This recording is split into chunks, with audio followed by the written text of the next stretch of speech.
आप लोगों का बहुत बहुत धन्यवाद।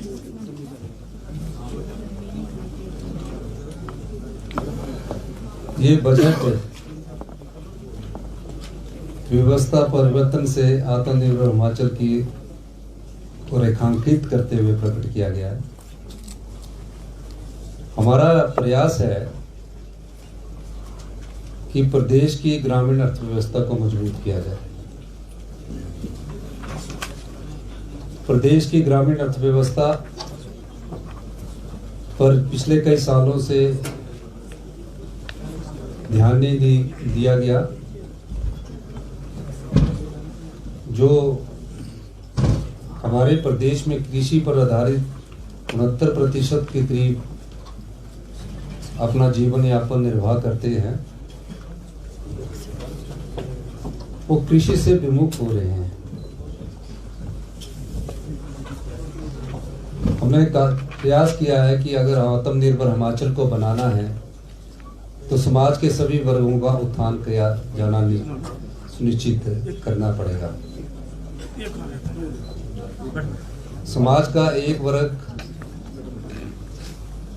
संसाधन से भरा पड़ा हो और दूसरे वर्ग की कोई पूछ ना हो तो समाज कोई भी तरक्की नहीं कर सकता। इसलिए हमने समाज के सभी वर्गों को टच किया और अपनी अर्थव्यवस्था मजबूत करने के लिए नियमों में परिवर्तन किया, अर्थव्यवस्था में कानूनों में परिवर्तन किया और एक मजबूत अर्थव्यवस्था की नींव हमने रखी है। पिछले बजट में हमने अपने प्रदेश में और समाज में एक सोच को विकसित किया कि हमें हमारे हिमाचल प्रदेश को ग्रीन राज्य के रूप में उभर कर आना है और उस दिशा में हमने धरातल पर बहुत अधिक कार्य किया। उसके परिणाम आपके सामने कुछ समय में आने वाले हैं। इसमें हमने ग्रामीण अर्थव्यवस्था में कृषि को महत्व दिया है। पूरे देश में जिस एमएसपी के लिए आज किसान सड़कों में दिल्ली में बैठे हैं, हमने अपने प्राकृतिक सौंदर्य और जलवायु को समझा और प्रयास किया कि हमें अपने जलवायु और स्वच्छ वातावरण के अनुसार खेती को बढ़ावा देना चाहिए। इस दृष्टि से हमने कहा कि जो लोग यूरिया का प्रयोग नहीं करेंगे और जो दूसरी खादें उनका प्रयोग नहीं करेंगे, रासायनिक खादों का प्रयोग नहीं करेंगे, जहर मुक्त खादों का जो प्रयोग करेंगे, उसमें हमने दो चीज़ों को लिया। हमारे यहाँ गेहूँ होती है और मक्का होती है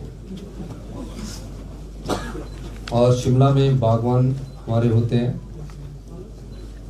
और हमने गेहूं का पहली बार प्रदेश के इतिहास में 40 रुपया मिनिमम सपोर्ट प्राइस को घोषित किया है गेहूं की, और मक्का के गेहूं के भी मिनिमम सपोर्ट प्राइस को 30 रुपये घोषित किया गया। अब कृषि किस चीज से होती है, क्योंकि 90% हमारी जनसंख्या गांव में रहती है,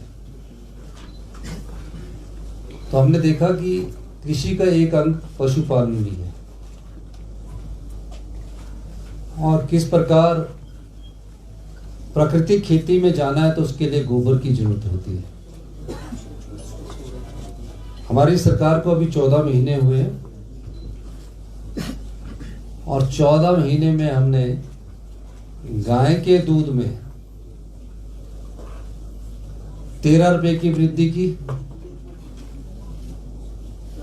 32 रुपए से बढ़ाकर इसी वर्ष हमने उसको, जो हम गाय का दूध होगा उसको 45 रुपए खरीदेंगे। मिनिमम सपोर्ट प्राइस गाय का दूध का 45 रुपए प्रति केजी कर दिया है और भैंस के दूध में हमने 23 रुपए की वृद्धि की और 55 रुपए मिनिमम सपोर्ट प्राइस कर दिया है। हमने ये पैसा जो हम दुग्ध उत्पादक और किसान को दे रहे हैं, अपनी एक्साइज पॉलिसी में परिवर्तन किया। वो एक्साइज पॉलिसी थी कि जब हमारी शराब के ठेकों की नीलामी होती थी, शराब के ठेकों की नीलामी से हमें रिन्यू कर दिया जाता था। एक समय के लिए तो रिन्यू ठीक होता है, लेकिन कंटिन्यूटी में 3-4 साल के लिए रिन्यू कर दिया गया और उससे आय कम होती थी। हमने उसको ऑक्शन किया, जो रिन्यू करके 130-40 करोड़ रुपए की आय होती थी।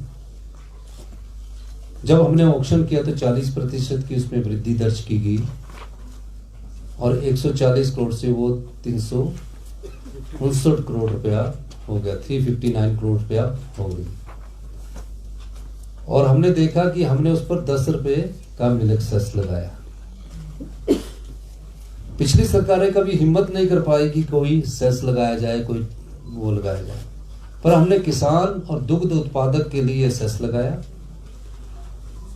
और हमें अनुमानित है कि 116 करोड़ रुपया हमें 31 मार्च तक मिल जाएगा, जिसमें से 85 करोड़ रुपया आ चुका है। अब ये पैसा उनका है और इस तरह हम कृषि आधारित ग्रामीण अर्थव्यवस्था को मजबूत करने के लिए आगे बढ़े हैं। दूसरा, इसका परिणाम अभी हम इसको लागू 1 मार्च 2024 से ही कर रहे हैं।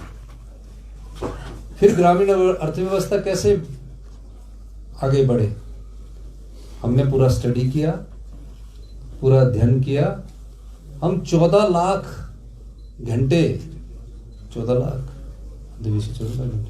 लाख घंटे हम मनरेगा के तहत हमारे यहाँ लोग काम करते हैं, मनरेगा की मजदूरी करते हैं। 100 दिन का रोजगार प्राप्त होता है, घंटों में वो पूरा करेंगे। अब 100 दिन के लोगों में हर दिन रोजगार महिलाएं अधिकतर करती हैं। पूरे प्रदेश में मनरेगा का जो बजट भारत सरकार से आता है, उस पर हम टॉप अप पिछले साल हमने 16 रुपए का दिया।